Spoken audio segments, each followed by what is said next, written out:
Apesar do sobressalto com o impeachment de Fernando Collor em 1992, houve relativa estabilidade política com a realização de eleições presidenciais de 1994 até 2014, sem rupturas institucionais. O Brasil não possui tradição de estabilidade democrática, mas manteve-se por mais de 20 anos com relações políticas em níveis razoáveis.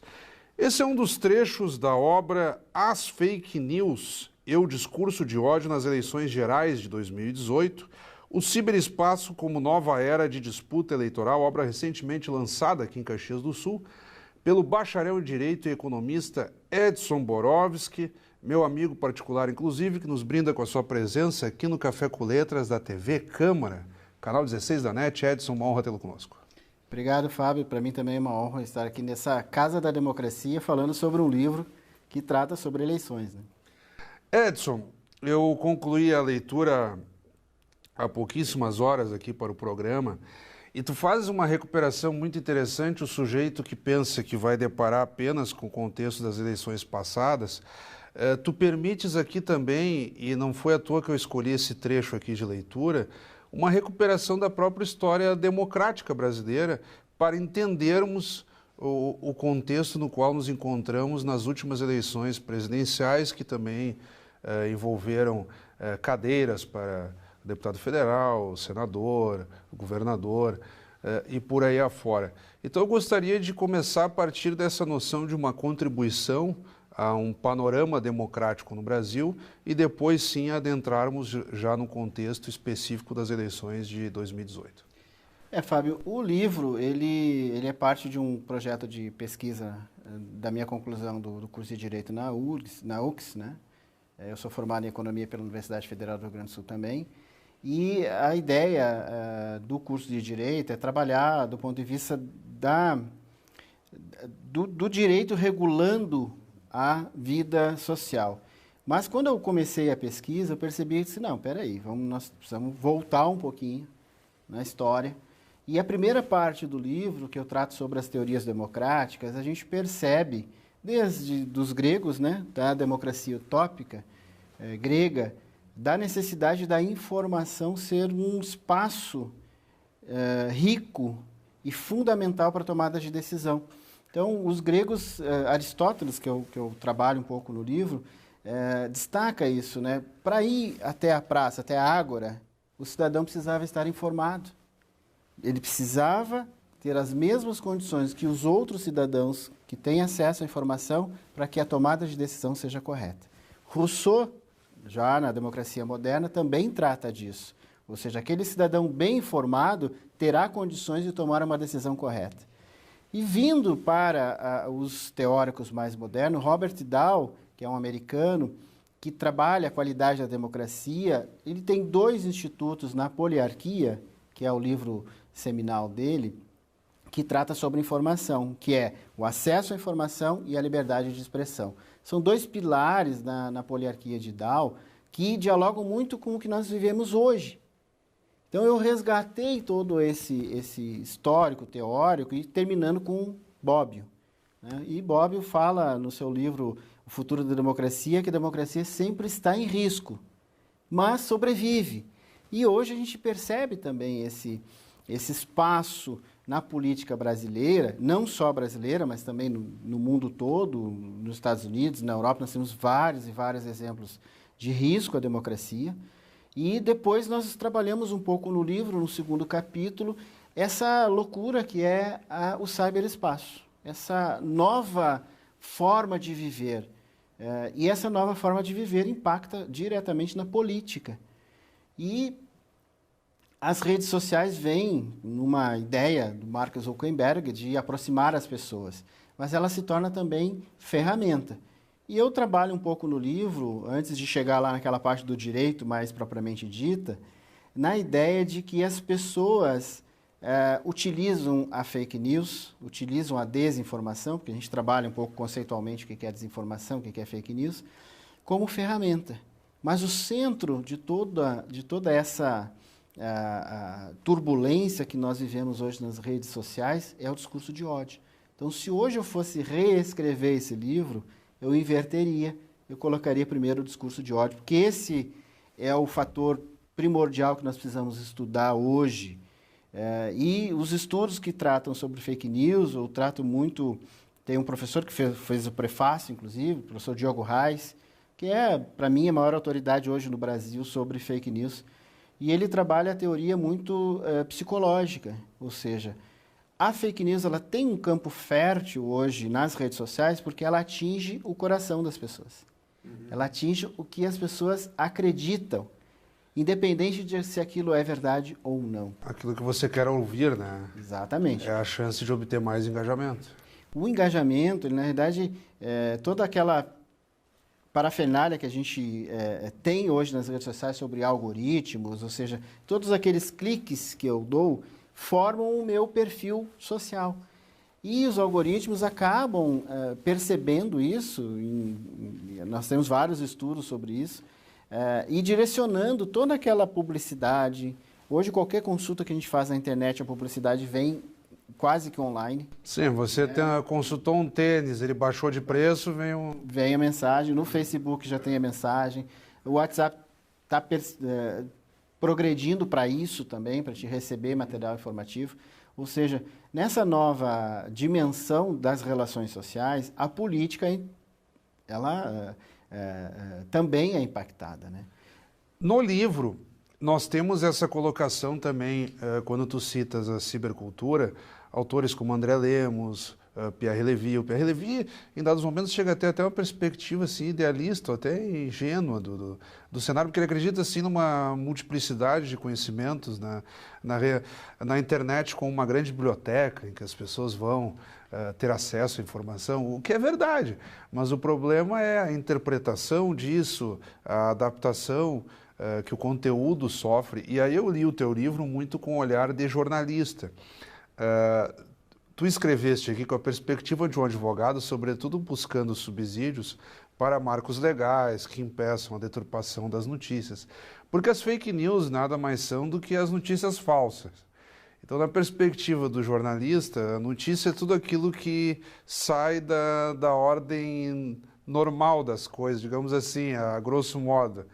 Se o cachorro morder o homem, está tudo certo. Agora, se o homem morder o cachorro, bom, vamos ter que apurar por que isso aconteceu. E aí as fake news entram num território diferenciado. E aí, quando tu citavas filósofos da modernidade, da contemporaneidade, desde a Grécia Antiga, mas há um ponto em comum nas tuas citações: o fato de o cidadão estar bem informado para viver a democracia. E até o conceito de bem informado ele é complicado, porque o sujeito, como tu mesmo citaste, vai buscar aquilo que ecoe na sua convicção pessoal. Então é aí que as fake news entram. Essas correntes de WhatsApp, os grupos, o sujeito muitas vezes tem uma formação intelectual privilegiada, vive uma condição econômica interessante, tem acesso muitas vezes aos próprios políticos, enfim, não depende só da mídia para se informar, então se julga muito bem informado, mas consome fake news que satisfaçam ao seu próprio desejo de interpretação dos fatos. Eu imagino que aí está o desafio que tu tentas abordar ao longo da obra, porque o sujeito está bem informado, ele tem acesso à informação, mas ele cai na armadilha das fake news. Tanto a esquerda quanto a direita, nós estamos dizendo, nós estamos aqui fazendo distinção de campo ideológico. Primeiro, voltando ao Pierre Levy, né? Ele foi muito criticado, ele ficou um bom tempo, digamos assim, ele é um escritor, né, ainda atuante, muito atuante, mas ficou um pouco no limbo, né, Fábio? Justamente por essa tua observação. No sentido de quando a internet se tornou popular ou discute ali com a mídia tradicional, a hegemonia da informação, ele teve uma visão bastante otimista, digamos assim. Inclusive, o professor André Lemos, quando ele traduz e traz para o Brasil a ciberdemocracia, era numa perspectiva, sim, de ampliação de espaço de participação, de ampliação de acesso à tomada de decisão coletiva. Só que, claro, a teoria ela não se desperdiça na vida real, que acaba atropelando isso. E como você falou, o livro ele tenta primeiro nos situar, né, como a democracia chegou até aqui. Esse trecho que você leu foi muito interessante. O Brasil não tem um histórico muito longo de estabilidade democrática, né? E nós tivemos eleições a partir de 89, que foi uma eleição emblemática, uma eleição simbólica, aí eu tinha que colocar no livro essa eleição, e as outras eleições que vieram uma certa normalidade democrática até 2018, que é uma eleição bastante impactante, assim. E para chegar no direito, então, né, na verdade, tinha que ter direito, né, Fábio? Né? Seu trabalho é de direito, trabalho né? de direito e tal. E aí a gente vai perceber a dificuldade, inclusive existem alguns debates aqui nessa casa, né, na Câmara de Vereadores de Caxias do Sul, sobre esse tema. E a maior dificuldade, primeiro, são duas grandes dificuldades que eu identifico nessa discussão. Primeiro, conceitual, que é fake news. O texto, o conceito mais atual, mais amplo que a gente tem evoluído hoje, é que fake news seriam aquelas notícias dolosamente fraudadas com o objetivo de alcançar algum objetivo de atingir alguém ou algum tema. Então, fake news, somente traduzir para o português, notícias falsas, ele se perde um pouco, porque nós temos algumas notícias assim que são fake, são mentirosas. Por exemplo, eu estive até usando aqui a parceria do Fábio como Colorado. Eu estive na final da Copa do Brasil 2019 junto contigo, né, Fábio? Exatamente. E ao chegar em casa, naquela semana ali, eu recebi várias e várias aquelas histórias assim: se você soubesse o que aconteceu no vestiário do Inter, você ficaria horrorizado. Sim, o Rodrigo Moledo contou toda a história, não sei o quê. Isso é uma história que já vem da Copa de 98, da Copa de 94. Cada final... Teses conspiratórias. As teses conspiratórias. Troca o nome, troca o jogador, troca a data, né? E a mentira é a mesma.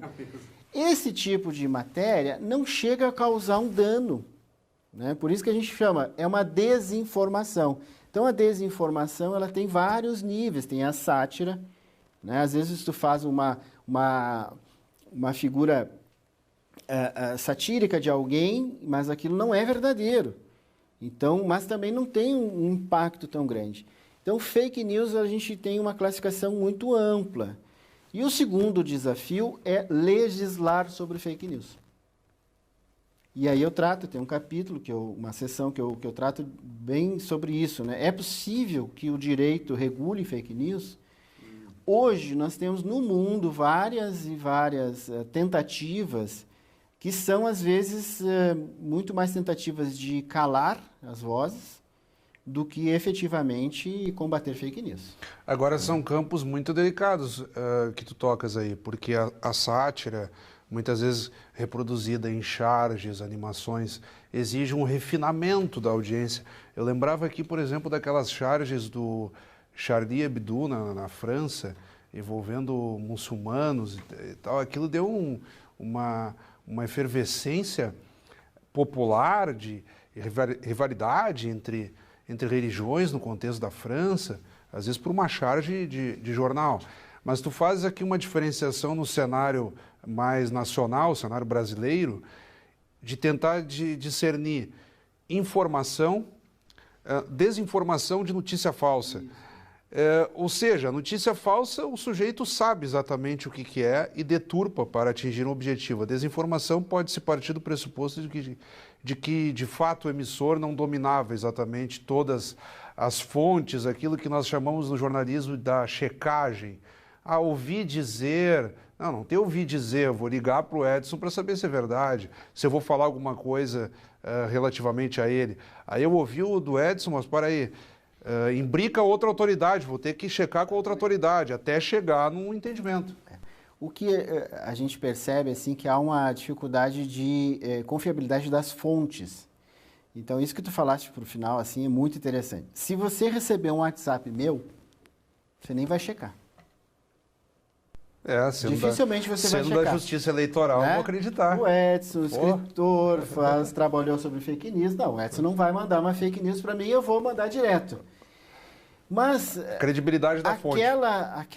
Aquele compartilhamento, ele só vai se dar se tu concorda com aquela com aquela visão de mundo que a pessoa está Também te tem colocando. isso, né? Então, assim, se eu receber algo, mesmo que ela pareça tão absurda, mas que ela toca no meu coração, toca no meu psicológico, e eu concordo que aquilo é para mim viável, para mim factível, eu compartilho. Então nós temos, agora chegando às eleições de 2018, né, Fábio? Então nós tivemos vários fenômenos nessa eleição de compartilhamentos, grupos de família, isso WhatsApp, tem pesquisa. principalmente, né? Isso. Nós temos, eu trato um pouco disso no livro, sobre as diferenças. Nós temos redes sociais, né, Facebook, WhatsApp, Telegram, Instagram, Twitter, e nós temos o que nós chamamos, então, de correios de mensagens eletrônicas. Daí, WhatsApp, esses que são de um para um, ou de um para muitos, né? Quando tu coloca no Facebook, Twitter, Instagram, tu coloca para o mundo todo. Ou seja, quando tu compartilha algo nessas redes sociais, então tem que diferenciar o que é rede social e o que é mensageria. Né? A rede social, tu está transmitindo a tua opinião ou a tua mensagem para qualquer pessoa. Mesmo que tu coloque lá só para o teu público, alguém pode pegar a tua mensagem e compartilhar, printar e compartilhar em outro grupo, tudo mais. Agora, mensagens é como se eu mandasse algo para ti ou para um grupo. Agora, a candidatura vencedora do atual presidente da República, Jair Bolsonaro, se valeu muito do WhatsApp. Mas também não foi só ele, porque os outros candidatos também possuíam robôs para fazer compartilhamento e emissões de mensagens. Porque é interessante, por exemplo, o Bolsonaro enfrentou uma corrente pesadíssima de rede social com a conhecidíssima hashtag ele não. Ao passo disso, no WhatsApp, as correntes bolsonaristas, como se veio a chamar depois, cumpriram um papel de mobilização e de engajamento que a hashtag ele não, aos olhos de muitos, parecia muito forte por compartilhamentos e curtidas, mas no resultado final da eleição não teve lá tanto impacto assim, a ponto, por exemplo, de evitar a vitória do Bolsonaro, hoje presidente da República do Brasil. Então é interessante também avaliar essas diferenciações de fenômenos. Como tu colocaste, Edson, daqui a pouco os grupos de família ali chegou num patamar tão íntimo de compartilhamento que o próprio noticiário não tinha tanta noção disso. Claro, e as pesquisas de intenção de voto iam espelhando. Na verdade, na eleição, tanto de 2016 nos Estados Unidos, na Inglaterra e depois chegando um método bem parecido aqui no Brasil, na eleição de 2018, eu digo que avaliar o resultado de eleição é quase como uma investigação do acidente aéreo. São vários motivos. Não pode dizer efetivamente que foi um motivo que levou à eleição do atual presidente e nem um motivo que levou à derrota do outro candidato. Então, é um conjunto de informações e o que a gente percebeu, nós temos uma dificuldade operacional com o WhatsApp. Né? Nas outras redes sociais, há o que a gente chama do algoritmo que regula razoavelmente e aí no algoritmo as bolhas dificilmente são rompidas.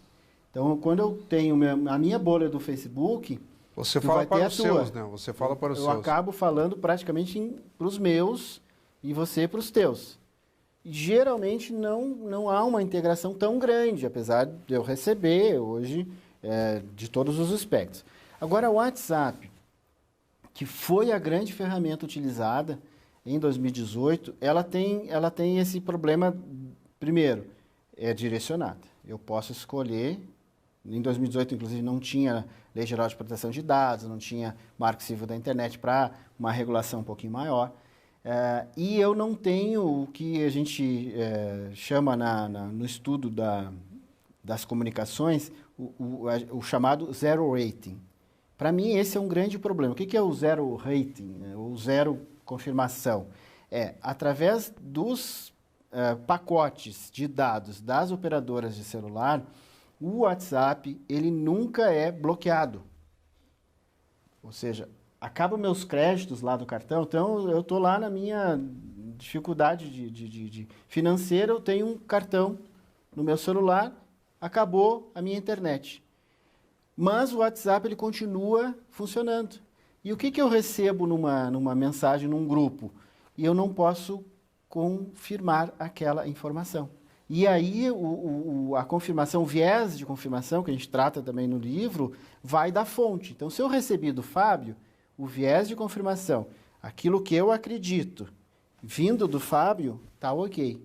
Eu disparo nos outros grupos. Eu não consigo, daí com o zero rating, eu não consigo entrar num Google ou num bots.org e pesquisar. Entendi. Ou seja, eu não tenho internet para fazer a pesquisa se aquilo é verdade ou não. E aí eu já disparo. E em 2018, nós evoluímos muito de 2018 para 2020, nós tínhamos bem menos barreiras, porque a grande dificuldade, né, Fábio, é a gente ter sempre o cuidado. Tem um projeto 2630 lá no Congresso, eu acho que aquele projeto é muito perigoso, né, muito ruim, textualmente ele é ruim, ele dá muitos poderes para os donos das redes sociais, e eu não acredito na regulação jurídica para aquilo que é sentimento. Nós tivemos ao longo da nossa história várias proibições da relação homoafetiva, e nem por isso as pessoas deixaram de se amar. Né? Então, não é por isso que as pessoas vão deixar, não é porque tem uma lei que diga não pode compartilhar fake news que as pessoas não vão compartilhar. Mas nós tivemos uma série de evoluções. Por exemplo, nós tínhamos grupos de 256 pessoas em 2018, que cada pessoa podia compartilhar quantas vezes queria para aqueles grupos. Hoje, tu pode compartilhar até 5 pessoas. Uma mensagem que tu recebe, você pode compartilhar 5 vezes. Se o WhatsApp percebe que aquela mensagem está sendo compartilhada seguidamente... Cai para uma. Cai para uma. Verdade. Ou seja, é aquela velha... Uma trava. Tu botar aquelas barreiras. Ou seja, quando eu lembro, tem um colega que usa muito essa comparação. Por exemplo, as pessoas que andavam com alguma coisa na escada rolante, com carrinho, com moto, sei lá o quê. Tu bota os postezinhos para só passar a pessoa. Então, tu vai colocando barreiras para que aquela disseminação, que era uma coisa absurda, seja mais controlada. E, obviamente, os operadores dessas redes sociais têm que se preocupar mais também com isso. Então, eu avalio que, do ponto de vista jurídico, entrando um pouco na questão do direito, muito mais nós precisamos... nós temos já mecanismos, nós temos lei sobre calúnia, lei sobre crimes de difamação, de injúria, que podem ser utilizados. Eu falo isso do livro, por exemplo, chamar alguém, acusar alguém de um crime no Facebook é calúnia, é passível de punição, mas as pessoas pouco usam. Pouco usam. E, às vezes, só usam no período eleitoral. Passou a eleição, volta aquela postagem para o ar com a possibilidade de continuar difamando as pessoas. Então, esse é um tema bastante espinhoso. E entrando agora, já que não posso deixar de te responder, sobre a eleição de 2018, o que a gente apurou e o que a gente tem visto, assim, inclusive nos processos eleitorais e fora da eleição. Hoje nós temos um inquérito sobre fake news no STF, na minha avaliação muito bem conduzido pelo ministro Alexandre de Moraes, mas que também tem os seus limites legais. Na eleição de 2018, nós tínhamos o candidato vencedor, ele tinha 8 segundos apenas. E o horário eleitoral, nós temos várias pesquisas dizendo que o horário eleitoral ele não é mais o principal meio de informação das pessoas. Isso já há muito tempo. E em 2018, o principal meio realmente foi as redes sociais. Então, de nada adiantaria ele ter 30 minutos no horário eleitoral, como teve no segundo turno, tempos iguais, se não tivesse por trás uma grande estrutura na internet. E a dúvida que paira até hoje, e o livro trata disso, é aquela estrutura por trás e que garantia o disparo em massa de informações, na grande maioria, falsas, ela era bancada por empresários. A Folha de São Paulo é um jornal que tem várias matérias que trata disso. Questiona o custeio. Depois tem outros balanços que falam dos robôs de cada candidato. Quanto cada candidato investia nisso, no disparo. Mas aí se disparava informações corretas ou se disparava fake news também? A legislação eleitoral proíbe, né? Inclusive agora em 2020, a resolução sobre propaganda tratava especificamente disso. Né? Proíbe o disparo em massa de mensagens. Então, a investigação de 2018 era quem fazia essas... E além do disparo em massa ser irregular, o financiamento ser irregular, que as investigações levam a grandes grupos empresariais no Brasil que apoiavam essa candidatura e que permitiu, então, esse disparo em massa. Mas também, não existe disparo em massa que não bata em algum lugar e que seja acolhido. Nós sempre vamos voltar de novo à questão do viés de confirmação. Então, eu recebo aquela informação, se ela para mim, ela é legal, eu vou compartilhar. Se ela é do outro candidato que eu não gosto, eu seguro ou denuncio. Porque, assim, nós acabamos acompanhando uma série de... Tem um site que eu cito aqui que identificou 160 cards, que é muito fácil de compartilhar, com mensagens falsas. Por exemplo, vamos falar aqui da tal da mamadeira de piroca, né, Fábio?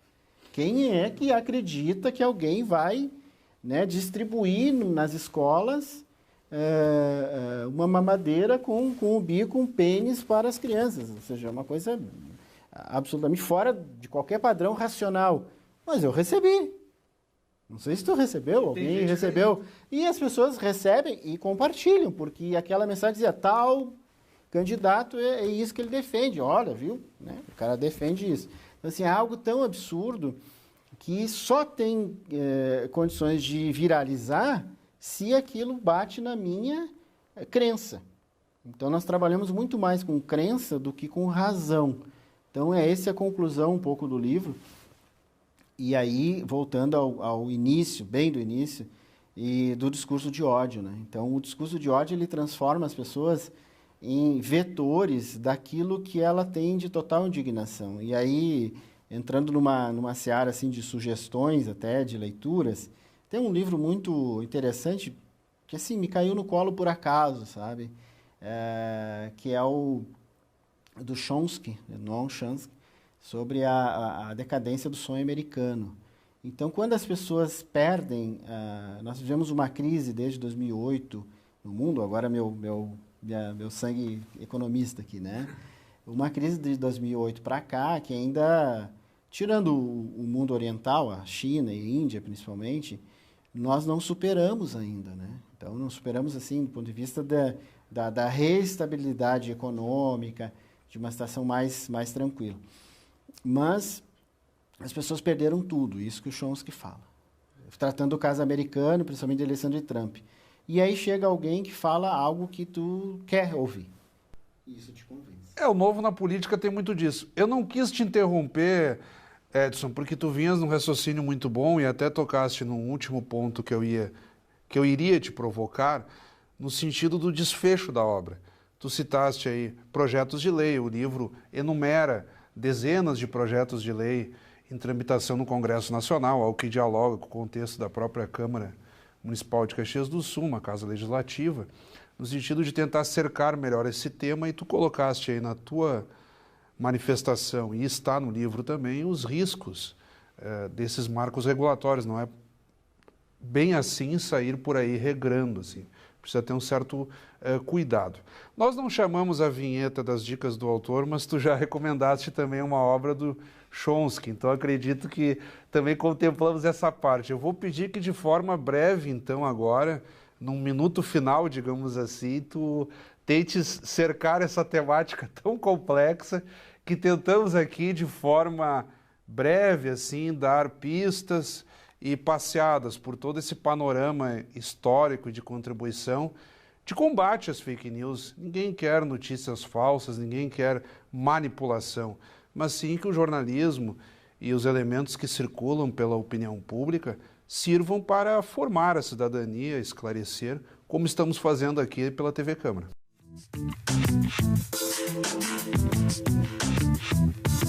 Eu deixo aqui a dica, acho que importante. Primeiro, sobre o caso brasileiro, tem um livro que eu terminei essa semana de ler, que já estava atrasado, A Máquina de Ódio, né, da jornalista da Folha de São Paulo, Patrícia Campos de Mello, que inclusive eu uso bastante o material deles.